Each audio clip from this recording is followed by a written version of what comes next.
নমস্কার, কণিকাস daily life নতুন আরও একটি ব্লগে সবাইকে স্বাগত জানাই। সকাল সকাল মেট্রোতে করে এসে এবার যাচ্ছি দিল্লি ইউনিভার্সিটি নর্থ ক্যাম্পাসের দিকে। যাওয়ার আগে দেখছি রাস্তার একপাশে ছোট ছোট অনেক খাবারের স্টল। প্রথমে ভাবলাম এখান থেকে একটু চা খেয়ে নিই, কিন্তু না, আর খাওয়া হলো না। পরীক্ষার টেনশানে বললাম আগে পরীক্ষার জায়গাটা দেখে আসি, তারপরে খাওয়া দাওয়া হবে। এমনিতে তো হোটেল থেকেই আমরা সকালবেলায় খাওয়া দাওয়া করে বেরিয়েছি। খাবার দোকান ছাড়া আরও অনেক ধরনের জিনিসের স্টল ছিল, কিন্তু যেসব বাচ্চাদের পরীক্ষা হয়ে গেছে তারা ফিরে আসছিল, সবারই আলাদা আলাদা স্লট ছিল। এখানে একটা চাবি রিংয়ের দোকান, খুব সুন্দর সুন্দর কিন্তু জিনিস ছিল। আর দেখুন আরও দোকানপাট কিন্তু বসেছে। আর রাস্তা দিয়ে যেতে যেতে হঠাৎ দেখতে পেলাম খুব মোটা একটা নিম গাছ। এত মোটা নিম গাছ সচরাচর দেখা যায় না, তাই অবাক হয়ে গেলাম। আর দেখুন আর একটা সুন্দর একটা ছোট্ট খাবারের দোকান। আর যেতে যেতে নর্থ ক্যাম্পাসের যে ইউনিভার্সিটিটা রয়েছে সেই দেয়ালে কিন্তু অনেক সুন্দর সুন্দর ছবি আঁকা আছে। এছাড়া ইসু মাসের অনেক পোস্টারও কিন্তু এখানে লাগানো আছে।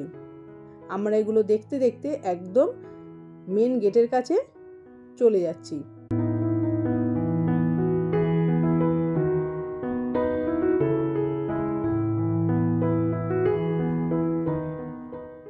ছবিগুলো দেখতে কিন্তু অসাধারণ ছিল। প্রথম গেট দিয়ে ঢুকে গেলাম, ঢুকতেই আমাদের হাতে দিয়ে দিল মাস্কগুলো হাতে পেয়ে আমরা সঙ্গে সঙ্গে পরে নিলাম, যদিও আমরা বাড়ি থেকে মাস্ক নিয়ে কিন্তু এসেছিলাম। আর দেখতে পাচ্ছেন কত বড় বড় লাগেজ নিয়ে এখানে পরীক্ষা দিতে এসেছে। অনেকে কিন্তু এয়ারপোর্ট থেকে সোজা এখানে চলে এসেছে বাচ্চাকে নিয়ে। বাইরে অনেক দেশ থেকে এখানে এসেছে। যারা যে দেশ থেকে এসেছে সবাই কিন্তু তাদের দেশের ফ্ল্যাগ নিয়ে ঘুরছে। দেখতে কিন্তু বেশ ভালোই লাগছিল। আস্তে আস্তে আমরা চলে এলাম মেন পরীক্ষা হলের সামনে। দেখতে পাচ্ছেন চারিদিকে কত বাচ্চা আর তাদের অভিভাবকরা অনেকেই এখানে দাঁড়িয়ে দাঁড়িয়ে সেলফি ছবি তুলছে, ভিডিও করছে। বাইরের দেশ থেকে যারা পরীক্ষা দিতে এসেছে সত্যি সেই সব অভিভাবকদের কিন্তু ধন্যবাদ দিতে হয় তাদের ধৈর্য দেখে। খুব ধৈর্য না থাকলে কিন্তু এত দূরে এসে পরীক্ষা দেওয়াটা একদমই সম্ভব না।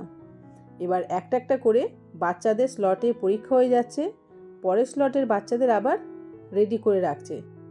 আমার মেয়ের পরীক্ষা ছিল সবার শেষে, একদম শেষ স্লটে।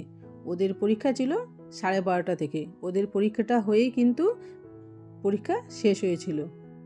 অনেক অভিভাবককে দেখতে পেলাম, তাদের কিন্তু খুব ছোট্ট বাচ্চাকে নিয়েও এখানে এসছে, কারণ তারা হয়তো বড় দাদা বা দিদি এখানে পরীক্ষা দিতে এসছে, সঙ্গে সেই ছোট্ট বাচ্চাটিকেও নিয়ে এসছে। তারাও কিন্তু বেশ মজা করে দেখছিল। আর দেখুন সবাই কত সুন্দরভাবে তাদের ফ্ল্যাগগুলো ওড়াচ্ছে আর সেই দেশের কিন্তু গানগুলো গাইছিল। দেখতে কিন্তু বেশ ভালোই লাগছিল। দেখতে দেখতে অনেকটা সময় কিন্তু কেটে যাচ্ছিল। এবার ধীরে ধীরে মেয়েদের পরীক্ষা শুরু হওয়ার সময়টাও কিন্তু আগিয়ে আসছিল। পরীক্ষার টাইম যত আগিয়ে আসছিল তত কিন্তু টেনশন বাড়তে থাকলো।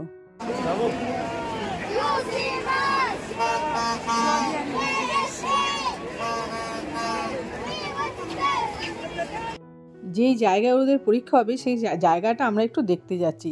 দেখতে তো যাচ্ছি, আদৌ সেখানে ঢুকতে দেবে কিনা সন্দেহ হচ্ছে।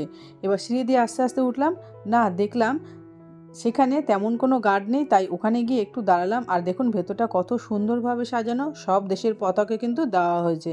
যা হোক, মেয়ে এবার পরীক্ষাটা ভালো করে দিক। বন্ধুরা, আজকের এই ব্লগটা এখানে শেষ করলাম। আজকের এই ব্লগটি যদি আপনাদের ভালো লাগে তাহলে অবশ্যই কিন্তু একটা লাইক করবেন, কমেন্টস করবেন। Thank you.